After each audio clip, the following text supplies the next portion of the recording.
નમસ્કાર મિત્રો, અત્યારે આપણે છીએ રાતાભેર તાલુકા પંચાયતની બેઠક પર. આમ તો રાતાભેર બેઠક છે તેમાં ભાજપ, કોંગ્રેસ અને આમ આદમી પાર્ટી ત્રિપાક્ષીય જંગ છે. પરંતુ આજે આપણે આવી પહોંચ્યા છીએ કોંગ્રેસના ઉમેદવાર સોનલબેન હિનેશભાઈ પટેલ. તેઓએ ઉમેદવારી પત્ર ભર્યું છે ને ત્યારથી લઈ અને જોરશોરથી પ્રચાર કરી રહ્યા છે. ત્યારે સોનલબેનના પતિદેવ હિનેશભાઈ પટેલ આપણી સાથે જોડાયા છે ને તેમની સાથે ચર્ચા કરીશું. હિનેશભાઈ, પહેલાં તો તમારો આખો પરિચય આપો. મારું નામ હિનેશ પટેલ અને રાતાભેર તાલુકા પંચાયત સીટ ઉપરથી મારા પત્ની સોનલબેન હિનેશભાઈ પટેલ ઉમેદવારી કરેલ છે કોંગ્રેસમાંથી. હિનેશભાઈ, તમે અત્યારે પ્રચાર પ્રસાર કરી રહ્યા છો, ગામમાં કેવો પ્રતિસાદ મળી રહ્યો છે? લોકો શું પરિવર્તન ઈચ્છે છે કે કેમ? ના, અત્યારે તો આમ જોતા બધું આ ભાજપની સરકારથી કંટાળેલી પબ્લિક છે, એ સાયલેન્ટ વોટ છે અને પબ્લિકનું આમ જોયો તો આપને સારો એવો ભાવ પણ એમનો છે કે ના, તમે ઉમેદવારી કરી છે તો આજથી અમે જરૂર તમને જીતાડશું, પણ અમને ક્યાંય ખુલ્લા ન પાડતા. કેમ કે આ સરકારમાં કંઈક ને કંઈક કોકને કંઈક રીતે દબાવવામાં આવે છે, તો એ દબાવાય નહીં એ માટે કે અમને ઉઘાડા ન કરતા. બાકી અમે તમને ભરી મત આપશું. ખાસ કરીને આ જે રાતાભેર છે તાલુકા પંચાયત, એમાં કેટલા ગામો જોડાયેલા છે? રાતાભેર તાલુકા પંચાયતમાં 5 ગામ આવે: સમલી, વાકિયા, રાતાભેર, શિવપુર અને દેવપુર. બરાબર, આ ગામ 5 આવે. 5 ગામ. હવે ગામોના આ 5 ગામ છે, એમાં મેન જરૂરિયાત કઈ ગણી શકાય? ખેડૂતોને હોય કે બીજા કોઈ અન્ય પશુપાલક હોય? જો પહેલા તો માલધારી સમાજની વાત કરીએ તો માલધારી સમાજ સમલીમાં હે, રાતાભેરમાં હે અને અમારા ગામમાં તો વાક્યમાં નથી.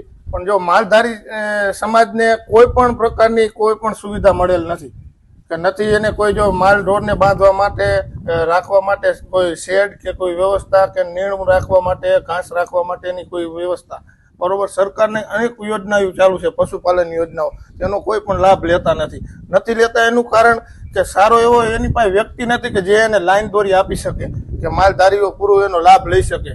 એટલે આવનાર સમયમાં એ પ્રશ્ન પણ હું હલ કરાવીશ અને બધાને જે કાંઈ જેટલી મદદ થશે એટલી હું તાલુકા પંચાયતમાંથી કરાવીશ.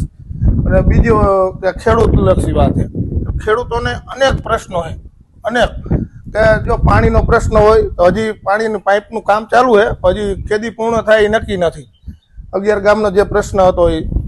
બીજું કે અનેક બીજી સમસ્યાઓ એવી છે કે આ રોડ રસ્તાના સમસ્યાઓ છે, વાડીના રસ્તાઓની સમસ્યાઓ. બાગાયતી અહીંયા વધુ છે એટલે ટ્રાન્સપોર્ટેશન વાહનને આવવા જવામાં મોટી તકલીફો. હા, તો એ રોડ રસ્તાનું, એ વાડીનું, એ ખેડૂતોનો પ્રશ્ન હલ કરવા મતશું અમે. પ્લસ બીજું કે ખેડૂતને શું જોઈએ કે સસ્તું અને સારું બિયારણ, ખાતર, ટાઈમે દવાયું, આ તે બધી વીજળી આપણે વીજળીની વાત કરીએ પ્રશ્ન વીજળી. બરોબર, હવે વીજળીમાં જો કાલે અમારા એરિયામાં ભાજપ વાળા અને આપ વાળા બે આવ્યા હતા અને બે અમે આમ કરી દઈશું, પણ હું બે ઉમેદવારને પૂછવા માંગુ કે ચરાડવા સબ ડિવિઝન છે તો સબ ડિવિઝનમાં કેટલા ખેતી લાયક ફીડર છે અને કેટલા જેજીવાય છે, કેટલા ઇન્ડસ્ટ્રીયલ ફીડર છે, એ બેમાંથી એક ઉમેદવારને એ પણ નહીં ખબર હોય. આમ તો અહીંયા તમે કીધું કે નર્મદા કેનાલ નથી, બરોબર, એટલે બીજું કોઈ પાણીનો સ્ત્રોત જ નથી ને બોરમાંથી જ પાણી લેવું. વીજળીની જ વાત થઈ તો વીજળીને લઈ અને ખેડૂતોને કેવી પરેશાની? કારણ કે વીજળી હોય તો જ ખેડૂત ઉત્પાદન લઈ શકે ને વાવેતર કરી શકે, એટલે વીજળીની કેવી સમસ્યા? હવે જો જગદીશભાઈ, મારે તો અવારનવાર જીએબીમાં, પીજીવીસીએલમાં હું આ પ્રશ્ન બાબતે જાતો આવતો હોઉં અને મેં જોયું છે કે પીજીવીસીએલમાં 26 જણાનો સ્ટાફ છે અને 100 થી વધારે ફીડર છે. હવે 26 જણાને 100 થી વધારે ફીડર મેન્ટેન કરવા અઘરા છે અને કોઈ પણ કુદરતી આફત આવે કે પવન, વાવાઝોડું આવે તો મહિને અમુક ફીડર ચાલુ થાય, તો એમાં એનો વાક નથી, એની પાસે પૂરો સ્ટાફ નથી. પેલી વસ્તુ તો એ તો આપણે બને ત્યાં મેં ખુદે ઉર્જા મંત્રીને લેખિતમાં રજૂઆત કરેલી, ઉત્તર અને દક્ષિણ ઝોનમાં 2 ભાગમાં આનું ડિવાઈડ કરો અને બીજું એક અમને સબ ડિવિઝન આપો. મેં ખુદે એકવાર રજૂઆત કરી અને જ્યારે ફીડરમાં ફોલ્ટ આવે છે ત્યારે અમે ખેડૂતોને હારે લઈને હેલ્પ કરવા જઈએ પીજીવીસીએલને, તો ટાઈમસર ચાલુ થાય. એમ કે 26 જણાથી તો બધું પૂરું નથી થવાનું, 100 થી વધારે ફીડર છે, એટલે અમે મદદ કરી છે અમને. હવે મતદાનના ગણતરીના દિવસો રહ્યા, તમે લોકોના અલગ અલગ વિસ્તારોમાં જતા તમારા જે 4-5 ગામો રહ્યા એ ગામમાં લોકોને કયો પ્રતિસાદ મળી રહ્યો છે અને ખાસ તો તમે કોંગ્રેસને શા માટે લોકો મત આપે?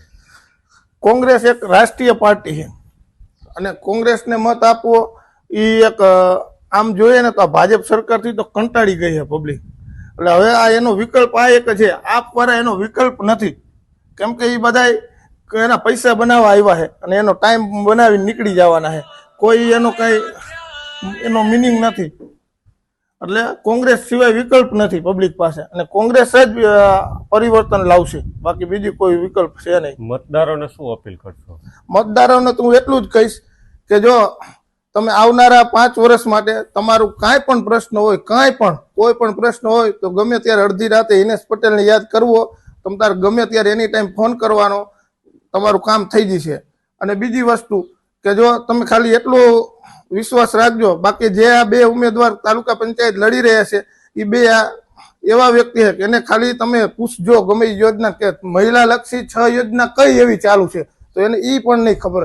આરટીયુ નું ફૂલ નામ પૂછજો તો પણ નહીં કહી શકે. જે યોજનાઓ રાજ્ય સરકારની ચાલે છે એનું પણ એને જ્ઞાન ન હોય એ તમારો શું વિકાસ કરી શકે.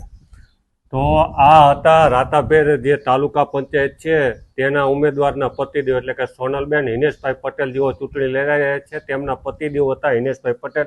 સાથે તેઓ કોંગ્રેસમાંથી ચૂંટણી લડી રહ્યા છે અને રાજ્ય સરકારની જે યોજનાઓ છે તે લોકો સુધી કેવી રીતે પહોંચે તેઓને મતદારોને અપીલ કરી રહ્યા છે. એટલે ખાસ તો કોંગ્રેસને મત આપવા માટે ઉમેદવારના પતિદેવ અપીલ કરી રહ્યા છે.